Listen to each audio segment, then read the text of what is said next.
So is it true? Is Justin Lin out of the Fast franchise? And the usual answer is here yes and no. It appears that he's going to be out as a director, but he's staying on as a producer. Now, the origins of this crisis still a little unclear. We only have a few vague accounts. Essentially, what happened is for a couple of months, a lot of things were not resolved for the latest sequel in the franchise. There were a couple of heated meetings. Now, some people are saying that Lin stormed out of the meeting. From what I understand, it was Vin Diesel that stormed out. But whoever did it exactly, there were differences on both sides, and Justin Lin just gave up. He was tired, just didn't think it was worth it. The directorial responsibilities were just going to be too much. But he is staying on the production as a producer. He is going to be there. So really now it's that the director will be someone else. We got to be honest, presumably someone who will obey Vin Diesel more, or at least work with him better, and the project is moving forward. But it is pretty crazy. Like major things, like the villain had not even been really specified or nailed down.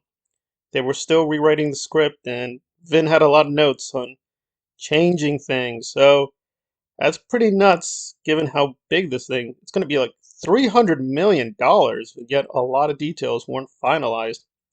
So is this a major crisis, minor crisis? It's a little bit all over the place because before this thing was officially announced and he officially exited, there's this weird and very troubling video where basically it seems friendly, like Vin is nodding to Justin and saying, "Hey, everything going right? Good, right? Yeah, everything's good. Everything's good." And Justin just keeps nodding and nodding, and it's very weird. He just looks like a hostage or something. Like really, really strange. So there are kind of some warning signs that yeah, something's not right. This had been brewing there for a while. As everyone knows, The Rock exited very publicly, and usually The Rock doesn't talk about these things, but he did speak on it, saying Vin Diesel was the reason. He just did not want to put up with Vin. He wished the production good luck, but he just didn't like Vin. He didn't like the way he was using the Paul Walker legacy, the way he was talking in public, misrepresenting things. He just didn't like it anymore. And he's like, okay, we're done. You guys continue on. You have my blessing, but I can't do this anymore. So, however you slice it, this is definitely going to put a shadow over the latest production. Makes you think about a lot of things, though, that Brie Larson just came on. Now, a lot of people had wanted to be a part of this, like Matt Damon, a lot of big names. Now you think about this, I'm going to work more on this, but it gives speculation that maybe she is the villain role, and they picked her because, again, they were short on time. So, do Vin and Brie even get along? I don't know. This is bringing a lot of questions to bear about why Jason Momoa joined the cast. Is he the villain? It's a lot of interesting speculation now about why certain people are in this and why certain people are not in it. So it's very interesting story. So the director they have is solid.